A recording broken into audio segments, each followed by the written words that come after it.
ಈಗ ಹೇಳ ದೊಡ್ಡಮ್ಮ, ಈ ನಿನ್ನ ಮಗನ ತೊಳಲಿ ಬಲ ಇದೆಯೋ ಇಲ್ಲವೋ? ಒಪ್ಪಿಕೊಂಡೆ. ಈಗ ಕಣ್ಣಿನ ಗುರಿ ಪರೀಕ್ಷೆ ಆಗಬೇಕು. ಬಾ ಇಲ್ಲಿ ನೋಡು. ಮೇಲೆ 3 ಹಕ್ಕಿಗಳಿವೆ. ಅದರ ಕೆಳಗೆ ಚಕ್ರ ತಿರುಗ್ತಾ ಇದೆ. ಅದರ ಪ್ರತಿಬಿಂಬ ನೀರಿನಲ್ಲಿ ಕಾಣ್ತಾ ಇದೆ. ಅದನ್ನ ನೋಡಿಕೊಂಡು ಮಧ್ಯದಲ್ಲಿನ ಹಕ್ಕಿಯ ಕಣ್ಣಿಗೆ ಹೊಡಿಬೇಕು. ಹೊಡಿತೀಯಾ?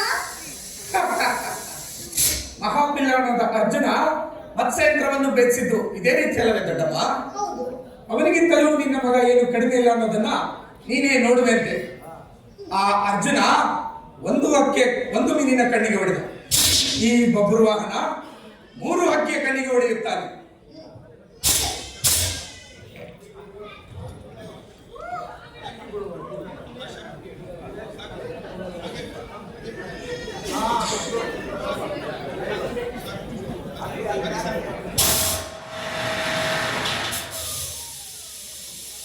ಫಲ ಕುಮಾರ ಫಲ.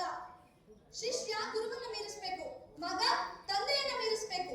ಆಗ್ಲೇ ಗುರುಗೂ ತಂದೆಗೂ ತೃಪ್ತಿ. ಯಾಕೆ ದೊಡ್ಡಮ್ಮ ತಂದೆ? ಯಾಕೆ ನಮ್ಮಿಂದ ದೂರವಾಗಿದ್ದಾರೆ? ನಾವೇನ್ ತಪ್ಪು ಮಾಡಿದೀವಿ ಅಂತ? ಇಲ್ಲ ಕುಮಾರ, ಇಲ್ಲ. ಯಾರು ಯಾವ ತಪ್ಪನ್ನು ಮಾಡಿಲ್ಲ. ಮತ್ತ್ಯಾಕೆ ಅವನು ಬಂದು ನೋಡಕ್ ಬರ್ತೀನಿ? ಬೆಳೆದ ದೊಡ್ಡವನಾಗಿ ಸಕಲ ವಿದ್ಯಾಪಾರಂಗತನಾಗಿರೋ ನಮ್ಮಿಂದ ನೋಡ್ಬೇಕನ್ನೋ ಮಮತೆ ಯಾಕೆ ಗೊತ್ತಾ ಇಲ್ಲ? ನೀನು ದೊಡ್ಡಮ್ಮ. ಕುಮಾರ, ಕರ್ತವ್ಯದ ಪ್ರಾಮುಖ್ಯತೆ ಮಮತೆಗೆ ತೆರೆ ಹಾಕಿರುವ ಅದ್ಯಾವುದಮ್ಮ ಮಗನ ನೋಡದೆ ಇರುವಂತ ಕರ್ತವ್ಯ?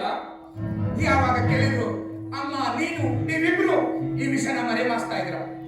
ತಂದೆನ ನೋಡ್ಬೇಕಂತ ದಿನೇ ನನ್ನ ಹೃದಯ ಕೊರಿತಾ ಇದೆ. ಹೇಳಿ ದೊಡ್ಡಮ್ಮ, ಯಾರು ನನ್ನ ತಂದೆ? ನೀನು ಹೇಳಲ್ಲ, ನಾನು ಬಿಡಲ್ಲ. ಇವತ್ತು ನನಗೆ ಆ ವಿಷಯ ತಿಳ್ಕೊಳ್ಳೇಬೇಕು. ಅಲ್ಲಿ ತನಕ ನನ್ನ ಮನಸ್ಸಿಗೆ ಸಮಾಧಾನ